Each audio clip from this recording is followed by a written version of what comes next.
Yeah, you see, the truth of the matter is, as we evolve, we attain wholeness.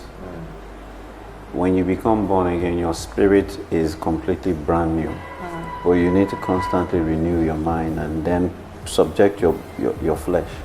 Yeah.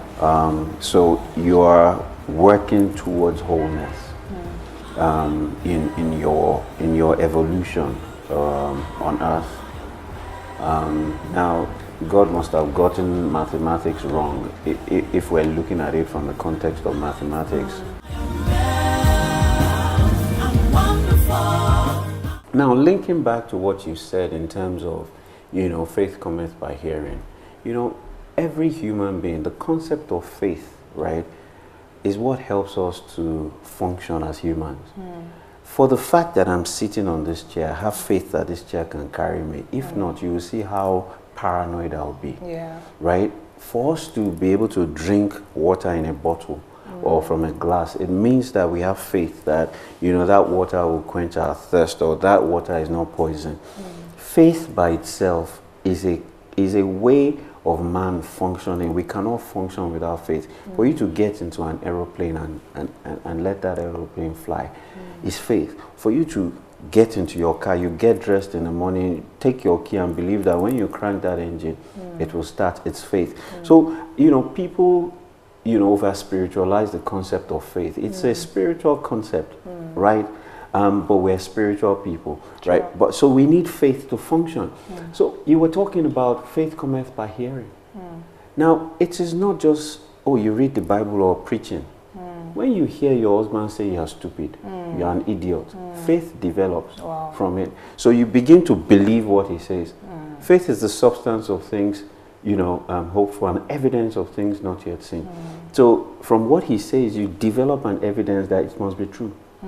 For my husband, who is in authority over me, who is my pastor, to say that, can't I think that I don't have sense, right? And that begins to shape my self-esteem and begins to dwindle my self-esteem. It has become faith because of what I hear and hear and hear. And how do you deal with that? You stop hearing it. Right. You have to deal with it. There's no way you can build up your self-esteem again remaining in that environment. It's either he changes, right? Or you do something that makes him stop, or that environment has to change one way or the other. Because if you are affected at home, when you get to the office, you won't be able to function. When you get to your business, you won't be able to function. Even though a lot of people have tried to convert the negative energy and put it into something else, then you will push yourself into something, right? And that is deflecting. Right. Now, it doesn't mean that you are still not dealing with the issues, because those negative things begin to affect your health. You start getting stressed. Your hair starts falling off. Breast cancer. Then you start to resent him. You start to hold him in unforgiveness. Then you start to have chronic pain. Then you start to have insomnia. Your body is telling you there's something wrong. Deal with that issue. Deal with that issue. Deal with that issue. Then fibroid comes. Then, irritable bowel syndromes. You can't keep anything in. When you eat, you go to you have acid in your digestive system. So the physical is responding to the emotions. Wow. There's a book called Deadly Emotions that I believe people need to read. There are particular emotions that are tied to particular diseases, especially diseases that kill. They are tied to a lot of unforgiveness, a lot of resentment, a lot of anger. Research proves that quite a number of people that are under substance abuse, when you trace it, the heart of it is resentment and anger. They're trying to douse something. They were angry, and so that drove them to something. We're not saying that's the only reason. We're saying that a lot of them, it's at the heart of it was something about anger, was something about resentment. And you know, the Bible actually talks about anger that rests. And bosom. You know, some people are angry, and you know they are angry. They shout, they break the glass, they break the TV, they just do something. So you know they are angry. But you know, there's another kind of anger that the Bible says the anger that rests, and it is resting inside your soul. It is actually staying inside your soul, and you're saying that a lot of these deadly diseases are as a root cause of the things that are going on inside of your soul, which means that this soul health that we're talking about is actually critical to our existence here. It will, because if your soul is not prospering, it will affect your spirit, and you know, ultimately it might even affect you getting to heaven. So this is really something serious that we need to actually sit down and look at it, you know, critically, and assess myself that where am I? What do I need to begin to do? Because we cannot separate our spirit, soul, and our body. It's part of us, and it's affecting the other part of us. I mean, I want us to look at this in more detail, but just before we do, I want us to go on a quick break, and when we come back, we'll go more deeper into what we're talking about. Don't go anywhere. Hi there, welcome to another exciting episode of the Belle Show.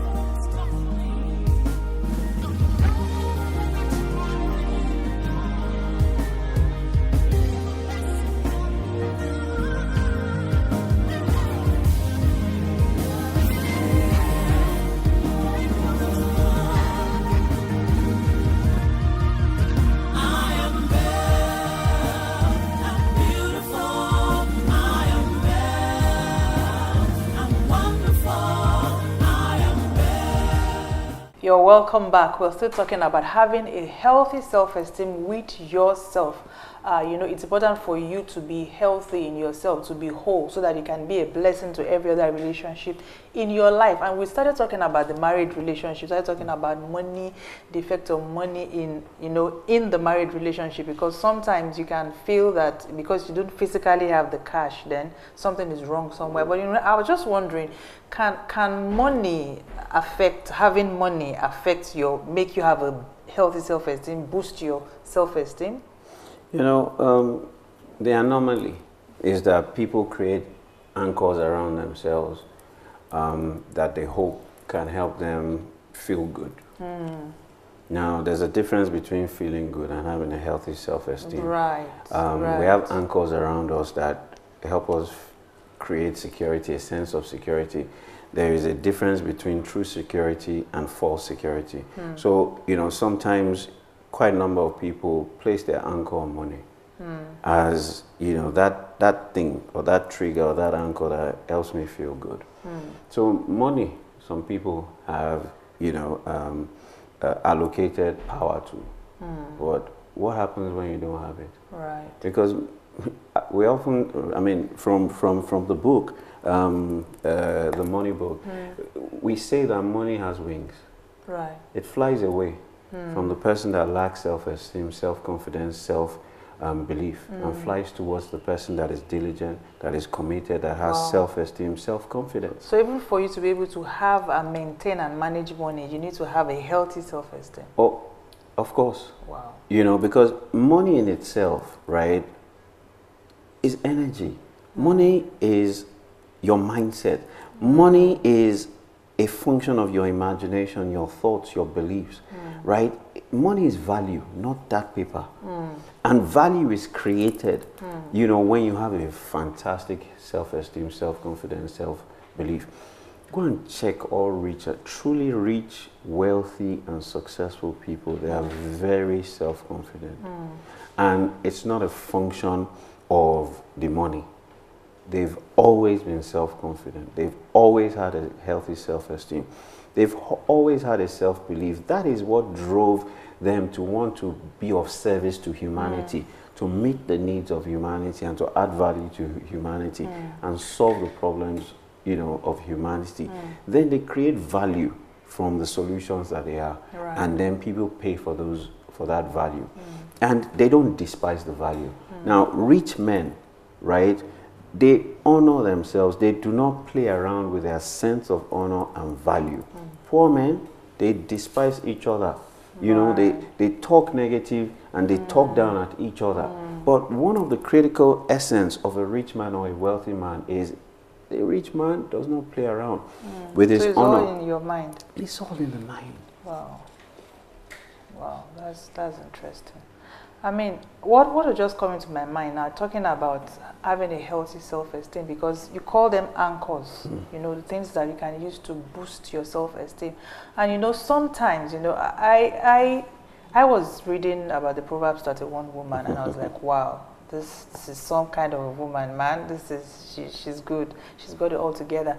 Because, you know, really and truly, I've found out, because I've been in counseling with some women, and they say, oh, you know, I just feel less than I am. You know, I have to rely on my husband for everything. I don't have a source of income. You know, I want to buy Pampers for the baby. I need to ask him. You know, he gives me money for food, and he asks me to do a account for it and all of that. Like, okay, what about the 5 naira and all of that? So, you know, that's and because this person talking to me is their self-esteem is being attacked, and I kind of feel, okay, there must be a connection between healthy self-esteem and money. And I looked at this Proverbs 31 woman, you know, because maybe somewhere where we are in Africa, they think that the woman should just be there at home, work, be the housewife, you know, not have anything. But the Proverbs 31 woman, the Bible said that she actually considered a field, and she bought a field. She bought a land. She had her own land. She had landed property. She had different businesses. She sold clothing, you know, to the merchants. She was a strong woman. You know, you could tell that this woman was controlling things. We never saw her going to her husband and saying, give me money. She was doing her own thing, doing her businesses, investing, you know, and doing all of that. You know, so, I mean, how do we, probably there's a woman watching us, and she's just feeling, you know, because like you said, you can have a healthy self-esteem and, you know, get into a married relationship, and it starts to come down because of some of these things.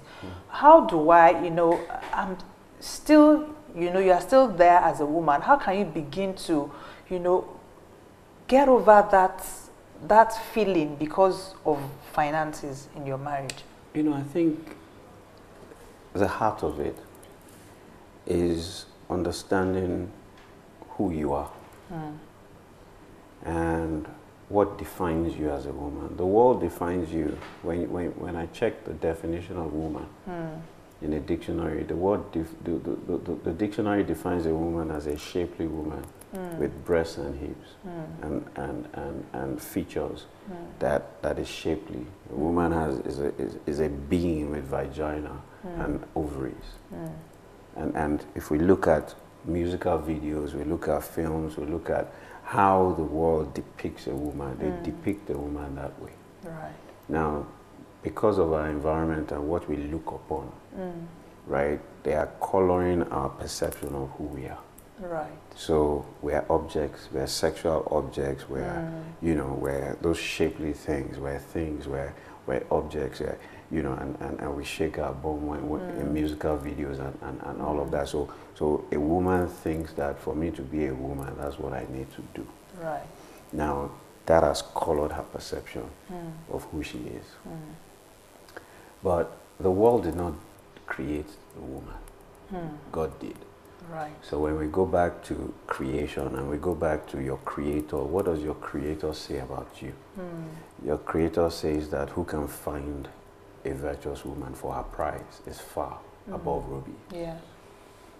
Now, what God is saying is that you are rare.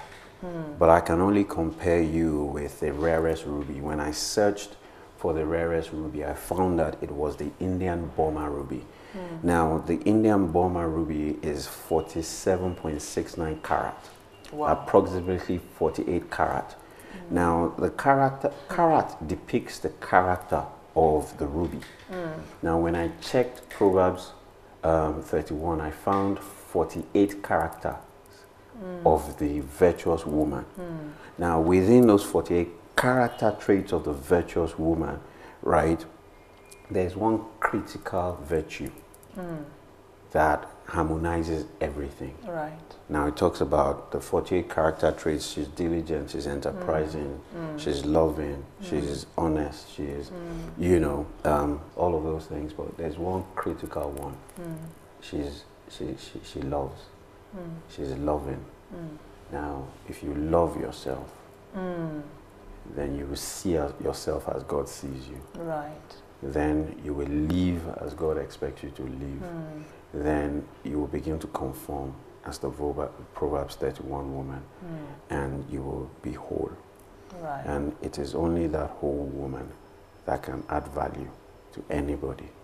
Now, so when you are single, don't be too driven to want to marry. Right. When you are still struggling, you know, become whole. And during the time of courtship, let your spouse know the things that you will not take and the things you will take. Discuss these things. So this is my love language. I love positive, affirmative words. Anybody that speaks negative and speaks down at me kills my spirit. I will not take it. So let us agree now. You know, these are my values in life. These are my beliefs. You know, this is the environment that I grew up in. These are my dreams. Right. So what are your own dreams? What are your own values? What are your own beliefs? Let us harmonize it so that we have one vision, we have one dream, we have a set of values that have harmonized yours and mine. We have a set of beliefs that have harmonized yours and mine. We understand each other, and we are living life to meet each other's needs. I've said time and time again, and that is one wrong concept. Love cannot keep a relationship. True. Now, there are 5 fundamental pillars that you must build your relationship on. One, you guys must be best of friends. You must be buddies. You know how your girlfriend offends you and you overlook it. And she be, that's Kemi. That's more Kemi to she man she ni. We know Kemi, that's how she behaves. You make excuses for her weaknesses, but you still love her all the same. True. What is it that your husband can do that you can't forgive? That's the second thing. You've got to be able to forgive each other anything and never ever go back and refer to it. Toshe, that's how you did yesterday. You haven't forgiven. You haven't forgotten. When you start to pick on things that they did 2 years ago, 3 years ago, no, you haven't let it go. That negative energy is still there. The third thing is you guys need to understand and know one another. Understand each other's strengths, weaknesses, your personality styles, your personality traits, what your values are, what your beliefs are, how they conflict one another, how you can infuse them to complement one another. Look, I find that in marriages, when we get into conflict, is your mom in conflict with my dad? Because I picked up this value from my mom and you picked up that value from your dad. And so your dad and your mom are in conflict. It's not you and your wife that are in conflict. It's your father and your mother. Why bring your father and your mother into your marriage? Why not understand that, well, this thing I picked up from my dad, but it did not work for him. Right. Now, if I continue, my marriage will end up the way my mother and my father's marriage ended up. Now, the fourth thing, you know, is kindness. You have to be kind one to another, have empathy and compassion for one another. You know, show each other kindness, outdo each other in kindness and compassion. And the fifth thing is maturity and emotional intelligence. It is very, very critical. You know, you speak to each other in love. You relate to each other with empathy and compassion. You know, you defer to one another. You know, you treat each other well, you know, and you are mature. Overlook certain things. It's not every battle you must fight. It's not everything you must talk about. You know, mature, and have emotional intelligence. Be self-aware. Be aware of your emotions. Be aware of your spouse's emotions. Be aware of the areas of their challenges with their self-esteem, self-confidence, and self-belief. Then position yourself to be valued. Position yourself to meet the needs of your spouse. Like I said, there are loads of needs. Sexual intimacy, sexual satisfaction, beauty, you know, words of affirmation, you know, interaction, communication, and engagement. Financial support, domestic support, fun and recreation, going on holiday together, you know, just sitting down and talking and gisting and laughing, being able to share each other's dreams with one another. These are the things that keep relationships going. Look, people pay lip service to love. They don't even understand what love means. You know, eros is one expression of love. Love has 4 different expressions and dimensions. There is sport, there is filial, there is eros, and there is agape. So if I say, Pastor Jola, I'm relating with you only as Pastor Jola, I will never appreciate you as a mother. I will never appreciate you as a wife. I will never appreciate you as a phenomenal talk show hostess. I will never appreciate you in your full whole dimension. When people talk about love in eros terms, people are not enjoying and will never enjoy the full manifestation and dimension of love in their own life, in their relationship, and in their marriage. Wow. The heart of it is love. The heart of it is love. You know, I would really love for us to actually go deeper into this and find out, okay, we already started talking about self-esteem in the marriage context. I believe because the Bible says two are better than one. So I'm thinking to myself, there must be a way that the wife can help boost the self-esteem of the husband. The husband can help boost the self-esteem of the wife. But we are going to have to be like Oliver Twist again. Just, let's just say, I mean, I know it's a lot, but Africa needs this. We need, I just remember what David says. David said, my soul has escaped. You know, a lot of us, our soul is trapped. And we probably don't even know how to escape. Well, we need that freedom. We need our soul to escape so that we can be in good health and we can prosper because our soul is prospering.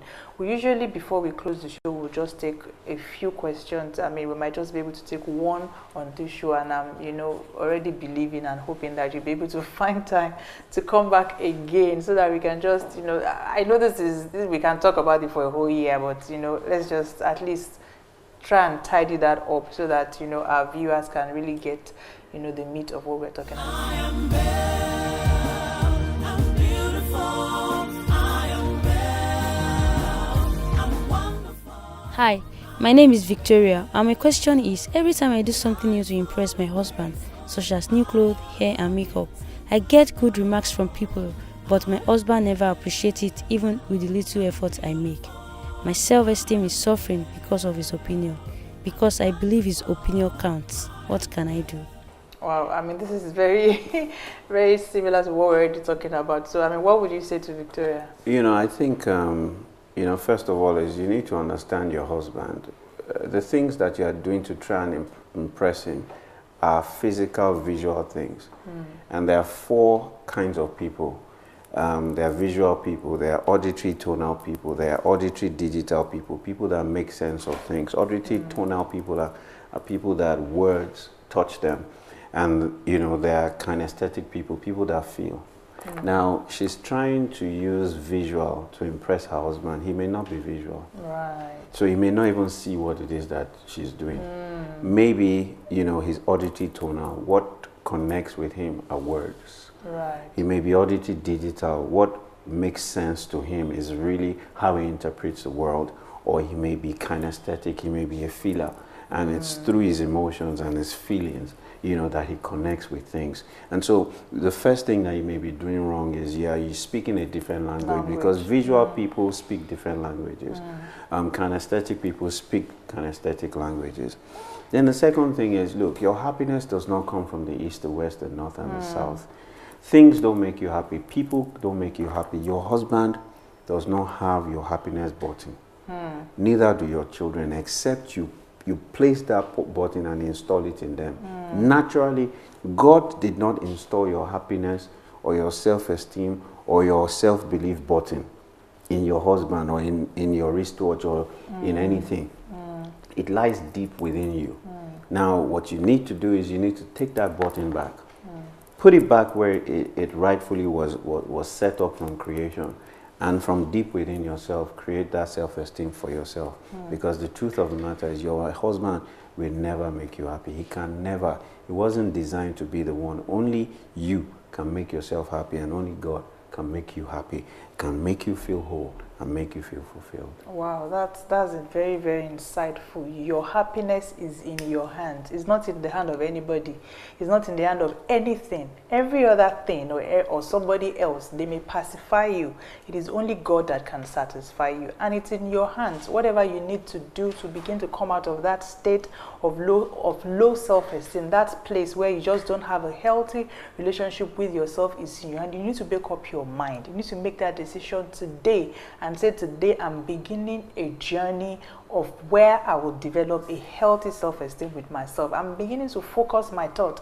I'm beginning to think about positive things. I'm beginning to affirm myself and let myself know that I can be all that God has ordained for me to be. One more time, I want to say a very big thank you, for coming to be with us today, and I'm sure Africa is blessed, by everything that we've shared today, and trust me, we would have it back by the grace of God, so that I just feel there's a little bit more that we still need to touch, so that we can actually have a fuller picture of what we are beginning to talk about, because it's important. If you cannot give what you don't have, and the foundation, the basis for every other kind of relationship. We started talking about money, because if you don't have a healthy self-esteem, you can't even have and maintain money. It's a mindset. So we're going to be looking at all of this in detail the next time that we get the opportunity to come to you again on another exciting edition of Belle Show. Till then, stay beautiful, stay blessed. Remember, you have been fearfully and wonderfully made. Nobody's opinion matters. The only opinion that matters is the opinion that God has about you. And God says you have been fearfully and wonderfully made. He says He will give men in exchange for your life. He loves you so much. He says He has inscribed, He has tattooed your name on the palm of His hand. You are special to Him. And I want you to stay blessed, stay beautiful. Shalom. God bless you.